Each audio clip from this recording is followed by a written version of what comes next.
ఓం శుభంకర్యే నమః. నిఖిల శ్రేయోదాయని సర్వకార్య సిద్ధిప్రద పరబ్రహ్మస్వరూపిణి శుభంకరీ నమోస్తుతే. వక్రతుండ మహాకాయ సూర్యకోటి సమప్రభ నిర్విఘ్నం కురు మే దేవ సర్వకార్యేషు సర్వదా. గురు బ్రహ్మా గురుర్విష్ణు గురుర్దేవో మహేశ్వర గురు సాక్షాత్ పరబ్రహ్మ తస్మై శ్రీ గురవే నమః. అస్మత్ శ్రీ గురు చరణారవిందాభ్యాం నమః. శ్రీ శ్రీ శ్రీ గణపతి సచ్చిదానంద సద్గురుభ్యో నమో నమః. పౌర్ణమి తరువాత కన్యారాశి వారికి ప్రయాణాలు బాగా కలిసి వస్తాయి. ప్రయాణాలు అంటే కొంత మీరు ఏదైనా వ్యక్తిని కలవటానికి కానీ వ్యవహారం రీత్యా కానీ మీరు ఏదైనా ఒక ప్రయాణాన్ని ప్రారంభించదలుచుకుంటే సరైనటువంటి సమయంలో ఆ ప్రయాణాన్ని మీరు ప్లాన్ చేయండి. అది మీకు ఎంతో లాభాన్ని చేకూరుస్తుంది. అలాగే ఆ ప్రయాణములతో మీరు ఎంతో మంచి అనుభూతిని పొందగలుగుతారు.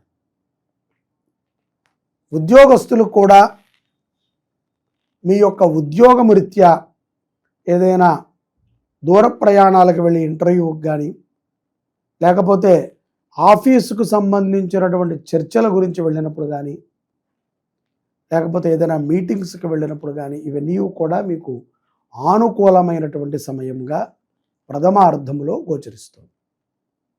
వ్యాపారస్తులకి కూడా వ్యాపారము రీత్యా ప్రయాణములకు వెళ్ళిన కుటుంబ ప్రయాణాలు కాదండి, వ్యాపారము రీత్యా ప్రయాణములు ఎంతో లాభాన్ని చేకూరుస్తాయి. ముఖ్యంగా విద్యార్థులకి విద్య పైన వారు చదువుకునేటువంటి ఆ యొక్క చదువు పైన వారి యొక్క జీవన ప్రణాళిక పైన సరైనటువంటి అవగాహనకి రాగలుగుతారు. విదేశాలలో ఉన్నటువంటి కన్యారాశి జాతకులకి ఉద్యోగంలో ఉన్నటువంటి చికాకులు కూడా తొలగుతాయి. గురువు యొక్క వక్రభావము చేత కానీ శని యొక్క వక్రభావం చేత కానీ కొంతమందిని మీరు పసిగట్టగలుగుతారు. ఎవరు మన అనుకుంటూ మన చుట్టూనే ఉంటూ మనకి ప్రమాదాన్ని తెచ్చిపెడుతున్నారో అటువంటి వారిని మీరు గుర్తించగలుగుతారు.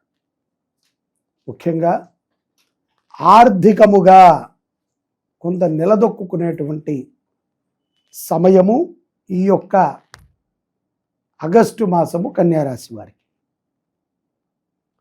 గృహోపకరణములు కొంటారు.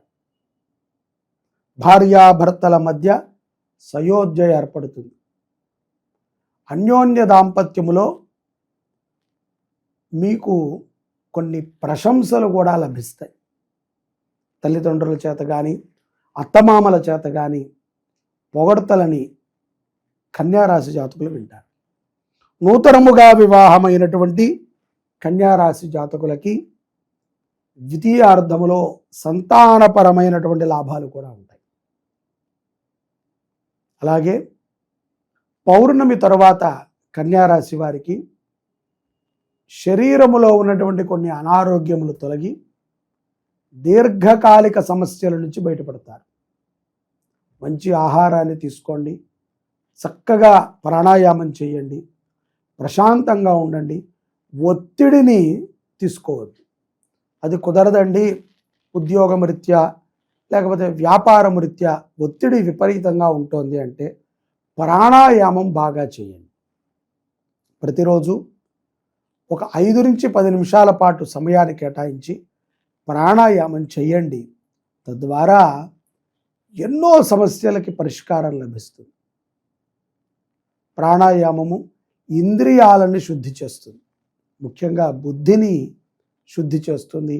మైండ్కి ఒక తెలియనటువంటి ప్రశాంతత లభిస్తుంది. అప్పుడు ఈ యొక్క నెగటివ్ ఎనర్జీలు కానీ ఒత్తిడి కానీ కన్యారాశి జాతకులకి రాదు. తద్వారా మీరు చేసేటువంటి పనులు రోజు మొత్తం మీద ఆ పనులు చాలా సులభంగా పూర్తి చేయగలుగుతారు.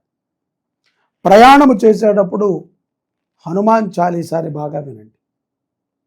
ఇతరుల వాహనాలను తీసుకుని కన్యారాశి జాతకులు ప్రయాణం చేయవద్దు. అప్పుకి కానీ ఖరీదైనటువంటి పత్రాలకి కానీ మధ్యవర్తిత్వం ఉండకండి.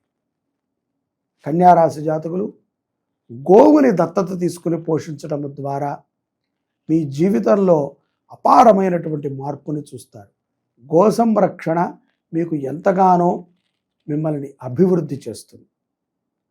చిన్న పనండి, నెలకి 2,500 రూపాయలు. ఒక గోవుని మనము దత్తత తీసుకుని సక్రమంగా పోషించడం. గోశాలలో ఉండాలి. గోవు, గుడి, గురువు ఉంటేనే సమాజంలో మనము రానున్న తరాలని చూడగలుగుతాం సక్రమంగా. సనాతన ధర్మము అంటే గుడిని రక్షించటము, గోవుని రక్షించటము, గురువుని పూజించటం. ఇవి మన జీవితంలో ఒక భాగం. అంతే తప్ప ఎప్పుడో కుదిరినప్పుడు చేస్తాములేండి అని అనుకోకూడదు. కుదుర్చుకుని చేసేటువంటి పనులు ఏవైనా ఉన్నాయి అంటే అది ఈ 3. మన ఇంటి దగ్గరలో ఉన్నటువంటి గుడిని మనము సంరక్షించుకోవాలి. ఆ గుడిలో జరిగేటువంటి కైంకర్యాలకి మనము మన వంతు సేవని చేయాలి. మన గురువుని మనము ఎప్పటికప్పుడు కంటికి రెప్పలాగా మనం కాపాడుకుంటూ ఉండాలి.